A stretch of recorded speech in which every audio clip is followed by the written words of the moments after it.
and welcome to the 24-25 academic year.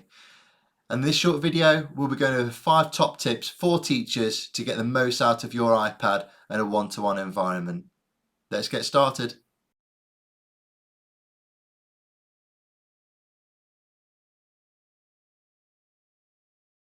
So to get started on creating an accessibility widget, if we go straight into our shortcut section, and in here we've got gallery at the top, and if we go into shortcuts for accessibility, and you can see that I've already ticked this one before, but if we tick iPhone and iPad accessibility assistant, and I'm going to put add shortcut, I'm going to replace the one that I originally had, but essentially they're both the same.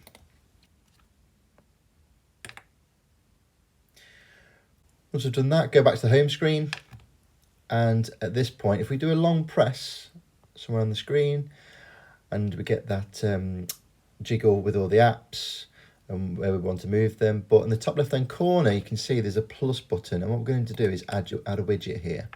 So if we go all the way down to the shortcut section, and in here just click on shortcuts, and we've got that shortcut there, so iPhone and accessibility widget. I'm going to add that in, and that will go to the top left hand corner of my screen. Now if I wanted to, I can move it, no problem.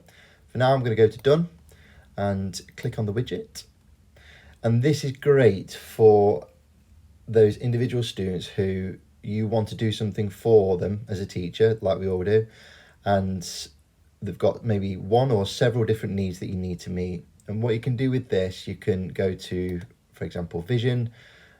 I've got a child in mind who wears reading glasses. I want to add even more conditions, another vision feature, and they maybe have sensitivity to light. You can put as many of these in as you need. If we go to finish, then that's going to bring a pop-up from the notes section. Now, this has given me so much information, and in some cases a little bit too much, but what you can do as a teacher is almost pluck out those great examples of what you want really. So here I've got a combination of documents that Apple has and videos that they have as well that can help me through tutorials on how to set certain things up. Okay, but you've got things like the action button, should you have one. You've got announce calls. Like I said, some of these may not be relevant for your iPads, but you find some that are relative to what you're trying to do in the classroom. So for example here, detection mode in magnifier, that might be something that you add in.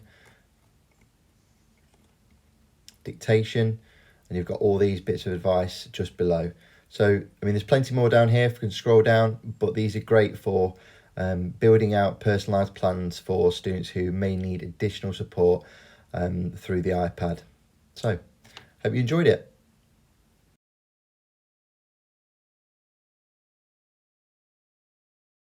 So in settings, we've got this section which is multitasking and gestures. So that's the top of the screen, moving all the way down.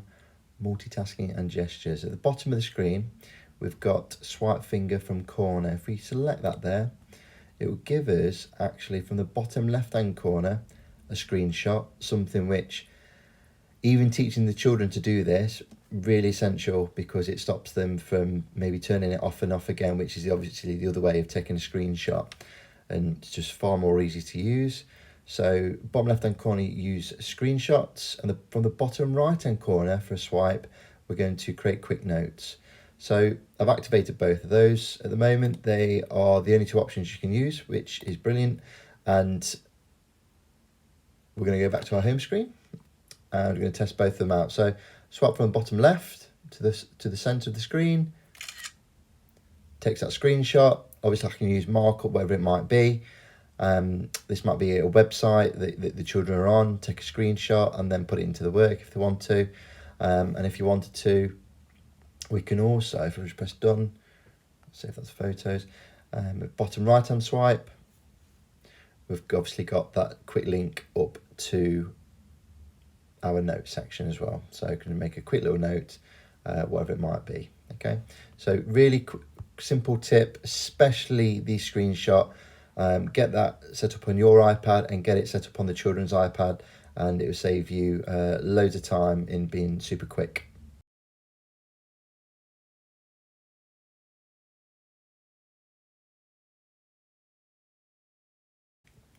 When beginning to use your iPad and you want to tailor it for exactly how you want it to look, if you go into settings, focus is a great area to start. So in here, you can set up your iPad to look exactly how you want it for different days of the week, as well as different times. So for example, let's just go into work. These are two preset ones that you've been given. And in here, I can choose, if we go into apps, I've got silence notifications from all the apps that I want to, so I can add further apps into there as well. If we go back one, I can obviously select certain people from the notifications as well.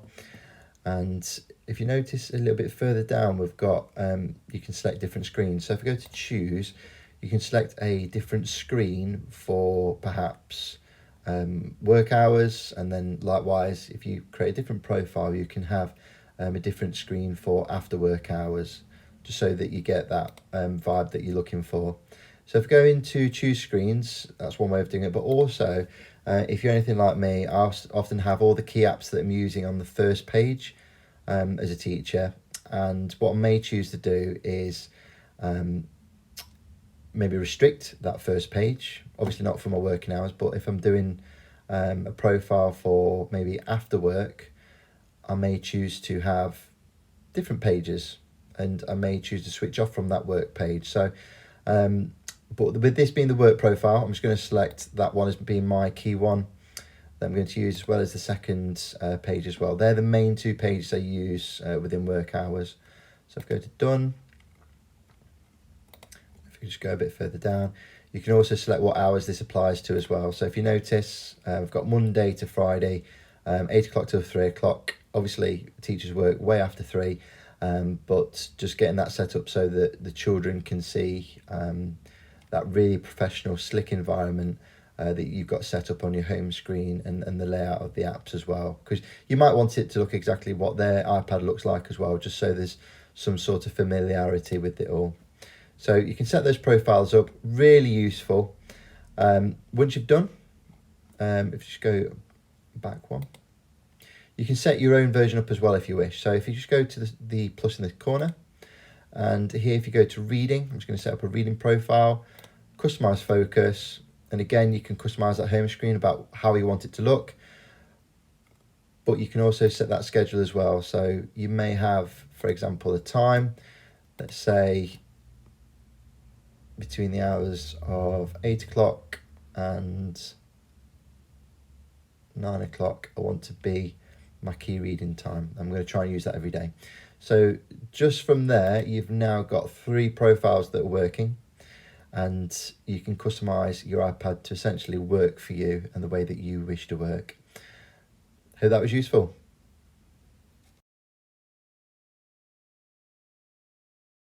Safari Reader is a great tool. So I've just opened Safari Reader up on this National Geographic page. This may be something that many of us teachers do in terms of open up a new web page and get children to find different facts.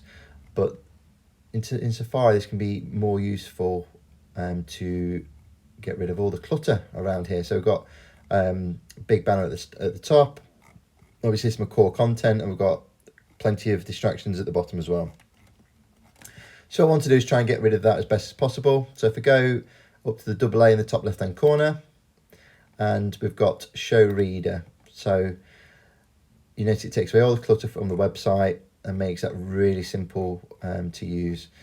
In addition to this, you will also recall the left hand corner of taking gestures. So if I take a screenshot of this page, and that's just taking a screenshot. Now that on its own really isn't much good for me, but what you can also do is, if you just look where it says at the top, you've got screen and then full page. Go to full page, and all of a sudden I can attach this as a PDF, this whole document.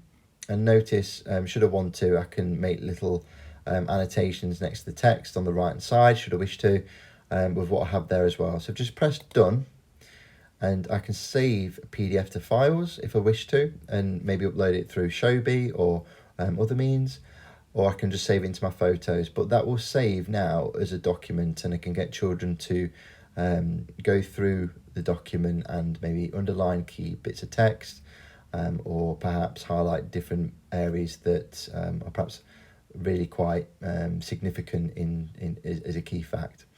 Okay, so just go to save photos, and yeah, top tip, really useful, especially when sharing it with children as well, just being able to get that full page from Safari Reader with a screenshot. Okay, hope that was useful.